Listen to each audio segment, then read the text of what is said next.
Hello there. I'm George Putnam. I'd like to begin with a fact, a simple yet shocking fact. It is this: a flood tide of filth is engulfing our country in the form of newsstand obscenity and is threatening to pervert an entire generation of our American children. We know that once a person is perverted, it is practically impossible for that person to adjust to normal attitudes in regard to sex. Yet much of this material has been described as an illustrated, detailed course in perversion, abnormal sex, crime, and violence. It is also a fact that no matter who buys this material, 75 to 90% of it ends up in the hands of our children. Now, you might ask yourself, why this sudden concern?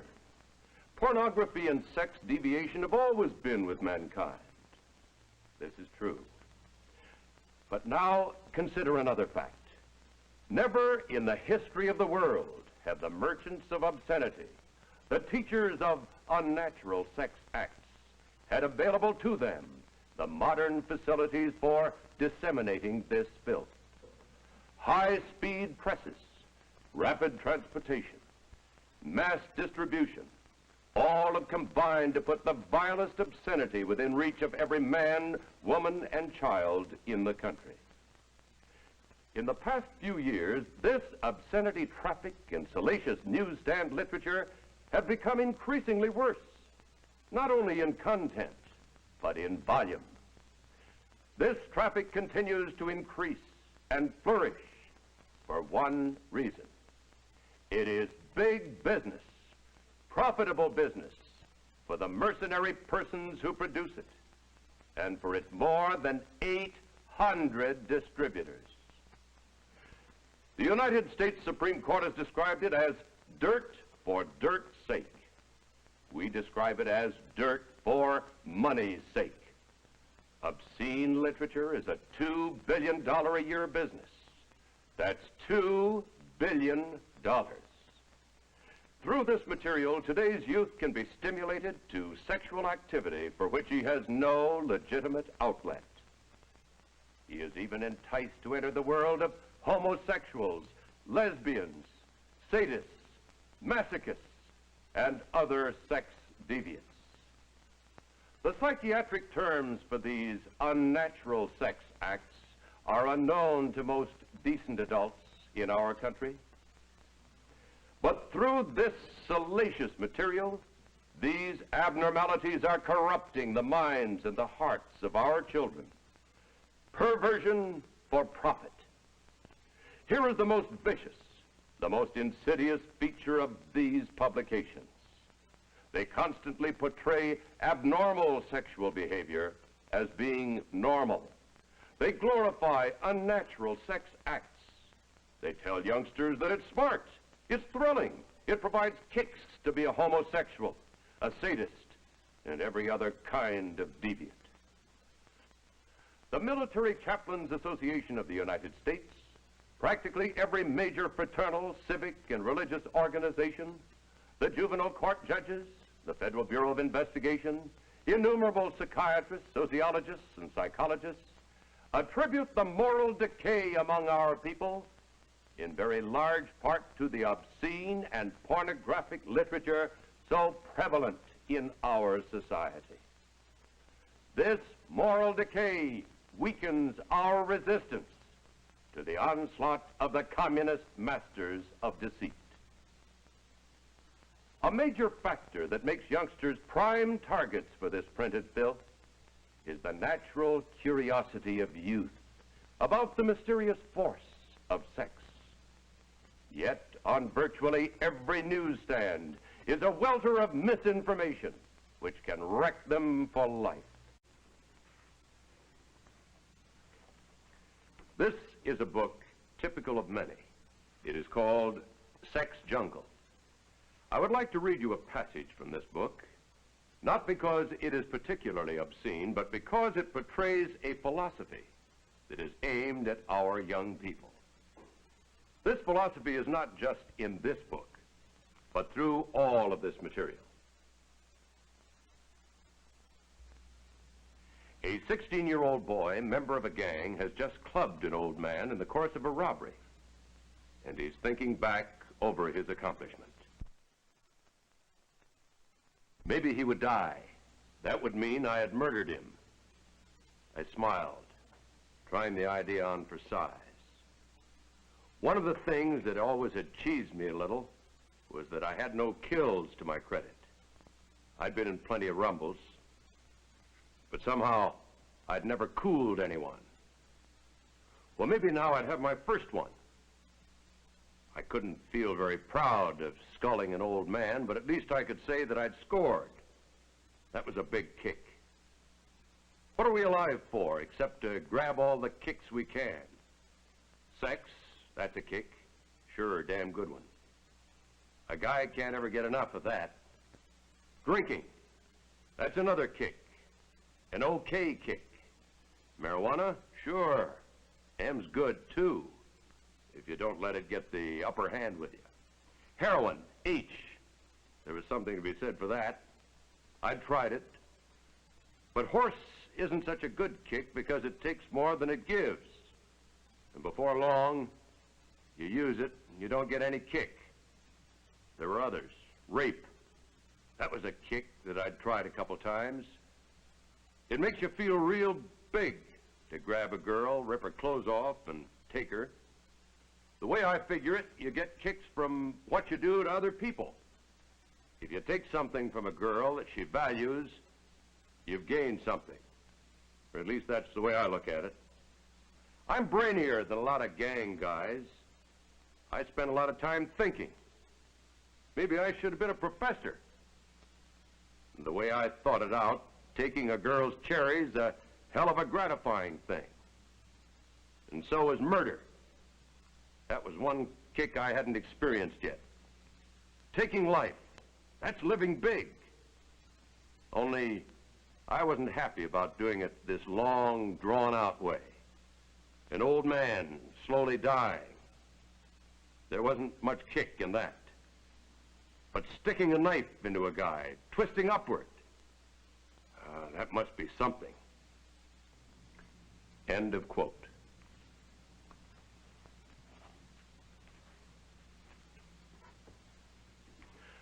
I repeat, my friends, I have not shown you these pictures and quoted from this material merely to shock you or make this presentation sensational. It is only to show what is openly available on your newsstands. And think of this. What you have just seen is not the worst material available. And yet, even this required editing to make it suitable to be shown in this film. The vast majority of this material is too obscene to show or to quote to you. Well, certainly other factors are contributing to the moral decay that concerns so many decent people today. But isn't it reasonable to presume that material such as you've just seen is one of the major factors? And it is important to realize that even if you knew that your own children would never, under any conditions, buy or read this material, if you knew this, and you can't know this, you must realize that they are constantly exposed to those who do read this material and who might be triggered into compulsive acts of sex violence.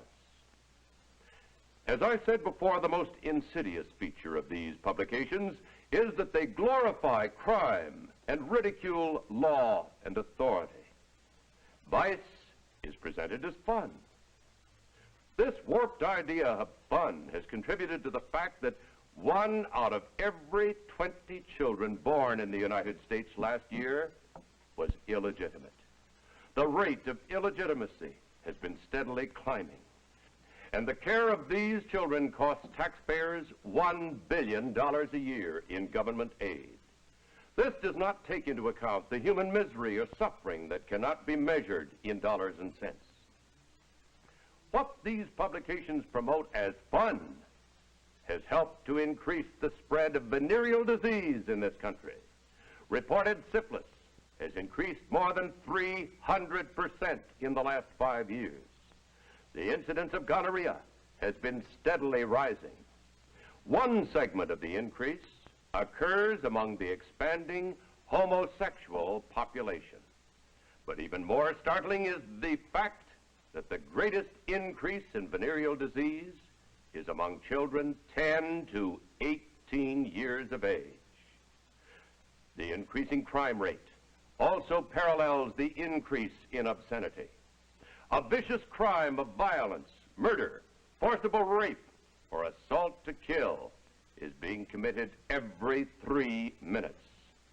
The total cost of crime in human waste, misery, tax, and material loss is beyond calculation. Sex-mad magazines are helping to create criminals faster than we can build jails to house them. This $2 billion a year racket is challenging every mother and father in this country and everyone interested in the welfare of our children. The question is this: do you want your children stimulated and driven into an early, unstable marriage before they have had a chance to achieve the economic, educational, and emotional stability necessary for family life? Do you want your son enticed into the world of homosexuals, or your daughter lured into lesbianism? Do you want either of them to discover how to get sexual gratification by inflicting pain on themselves or by torturing other people? Do you want them to lose all chance of a normal, happy, married life? Opponents to the control of obscene literature state that the circulation of this material is the price we pay for freedom in this country. But the United States Supreme Court does not agree. Smut peddlers do not have the right to contaminate our society. This is a nation of laws, and you and I have a constitutional guarantee to police protection of our welfare. The law is our weapon. Here in a typical courtroom, a judge is instructing the jury in the case of a smut peddler. Ladies and gentlemen of the jury, Lakewood has a valid constitutional legal ordinance prohibiting the publication, sale, or distribution of obscene material. It is under this law that the defendant herein was arrested and prosecuted. The Supreme Court of the United States has clearly stated that obscenity is without constitutional protection. The Supreme Court has defined obscenity as material which deals with sex in a manner appealing to the prurient interest. That is, material having a tendency to excite lustful thoughts. It might be well to point out that it is not necessary to prove that this material has led to an act of violence or sex crime, but merely that the material taken in itself is obscene. The test is whether, to the average person applying contemporary community standards, the dominant theme of the material taken as a whole appeals to the prurient interest. If material meets this test, it is without the constitutional guarantees of freedom of press and speech. Now you, the jury, must apply the test of obscenity to the material distributed by this defendant. You, ladies and gentlemen of the jury, are the sole triers of the facts in this case. The application of this legal test to the evidence is to be made by you and you alone. You, in effect, by your decency, determine the level of morality in this community. You, indeed, are the peers of the community. And so, my friends, the question is whether you consider publications, samples of which you have seen in this film, to be below your community standards. To find the answer, ask yourself these questions. Would you display this material on your living room table? Do you find such material in the living rooms of your friends and neighbors? Would you read stories from these publications to your family or friends? Would you undertake to sell this material from door to door? Of course you would not. Your community standards are far above this depraved material. Now, what can you do to solve the problem? You've seen the nature of the problem. You've heard the legal solution. But what can you as an individual in your own community do? First, start with your own home. Check your own reading and the reading matter coming into your home for your entire family. Remember, children can be contaminated by magazines brought into the home by adults. Second, promote good reading. Encourage children to use the library. Good books and magazines will help build positive values that are a protection against obscenity. Third, check neighborhood outlets that display pocketbooks and magazines, grocery stores, newsstands, malt shops, everywhere from the corner drugstore to the barber shop. And if you find obscenity for sale, call it to the attention of the owner. Remember, trading in stores that sell salacious material supports the obscenity racketeers. Fourth, report objectionable material to the police. Every arrest and prosecution, every conviction is a step in the education of the public to the solution of the problem. Remember, the law is your weapon. Fifth, write letters of commendation to police, prosecutors, other public officials, and to the newspapers whenever they take action against obscenity. Such letters and other direct contacts inform the public officials how high your community standards are. Sixth, form a committee for decent literature within your fraternal, civic, or religious organization. This committee will keep your own organization informed and active against this plague of filth. Form a Citizens for Decent Literature group in your community. Such a community organization will awaken people to the problem. It will provide speakers and other means to educate the public and arouse public opinion which will support the police and prosecutors so that prompt, vigorous enforcement of the law can be expected. Information and advice on the organization of a Citizens for Decent Literature unit can be obtained by writing to CDL, Box 12, Cincinnati, Ohio.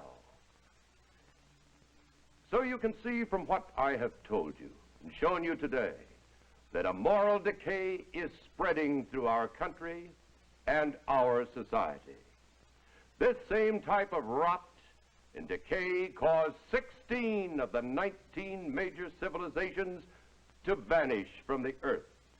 Magnificent Egypt, classical Greece, imperial Rome, all crumbled away, not because of the strength of the aggressor, but because of moral decay from within. But we are in a unique position to cure our own ills. Our Constitution was written by men who put their trust in God and founded a government based on His laws. These laws are on our side. We have a constitutional guarantee of protection against obscenity. And in this day especially, we must seek to deliver ourselves from this twisting, torturing evil. We must save our nation from decay and deliver our children from the horrors of perversion. We must make our land, the land of the free, a safe home. Oh God, deliver us, Americans, from evil.